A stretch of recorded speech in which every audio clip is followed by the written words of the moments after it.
Let's welcome in our next guest, Jeffrey Small, President at Arbor Financial. Jeffrey, thank you so much for joining us today. Let's start with the big picture. What are you expecting for 2024? Are you like our last guest who is expecting the Fed to be the driver, the catalyst into 2024? Oh my goodness gracious. Juanita, I know your last guest very well, Eddie Gabor. He's a great guy, great commentator, great prognosticator. But boy, I don't think he's ever going to come out of his cave, because he's been a bear all year long, and I hate to say that about him. But he's a great guy. I love Eddie. But needless to say, I think the macro outlook obviously is setting up for a soft landing. Rates are coming down. FOMO is gripping the market.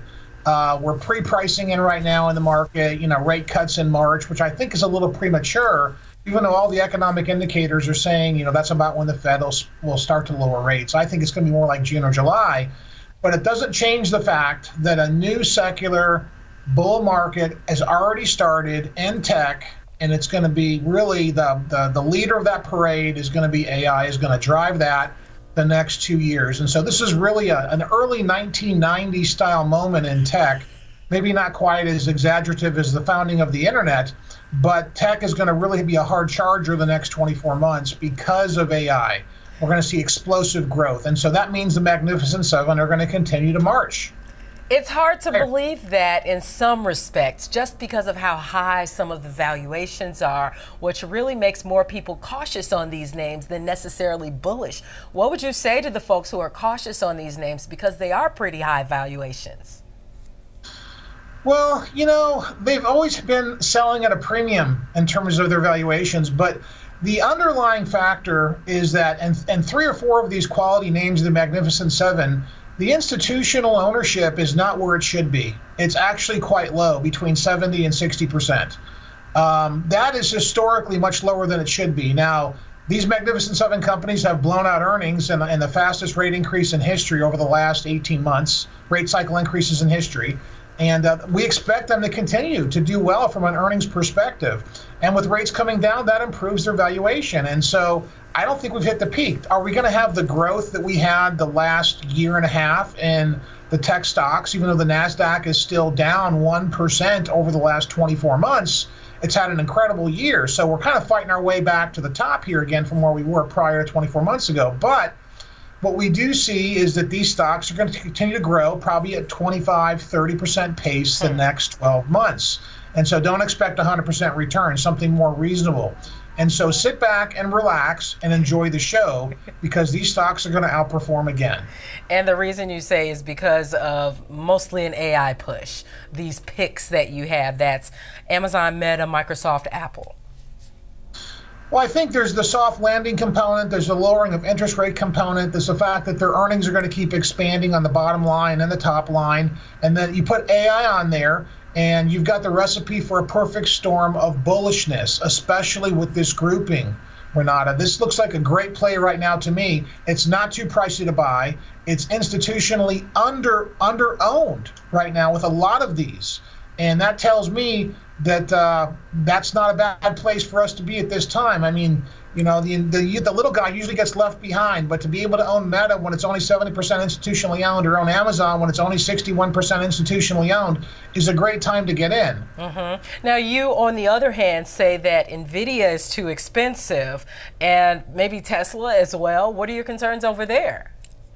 Well, Tesla is valued at 100 times earnings right now, and they're expected to have some headwinds. But I think you could make an argument, for argument's sake, that Tesla could be the best AI play out there with self-driving cars. And so I think you take a longer-dated approach to Tesla if you want to own Tesla.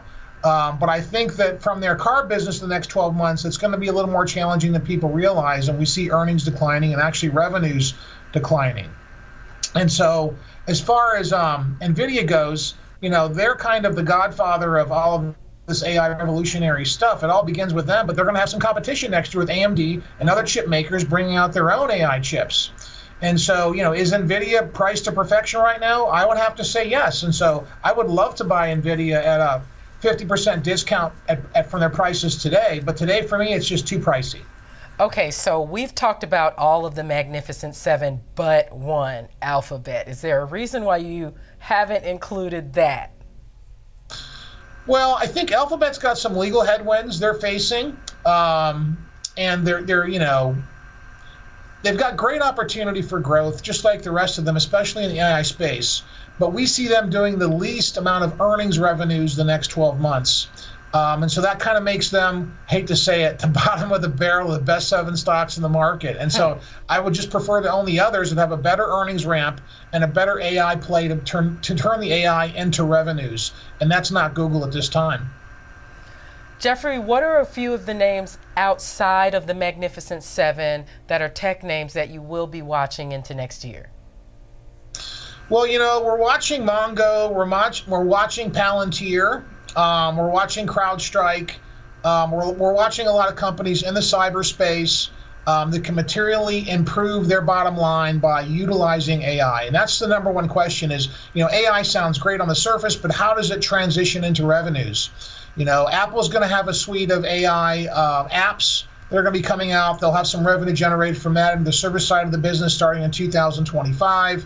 Microsoft will have also some AI capabilities in their Microsoft Office products, and we'll start to see that stuff really kind of unfold and get a baseline for how catchy that's going to be in 2025. So we're still really about 12 months away from seeing things materialize in that space, but we do expect with the other maybe top 20 AI companies that are out there potentially to start spending a lot of money in that regard to generate revenues. And so we see the whole sector catching fire next year.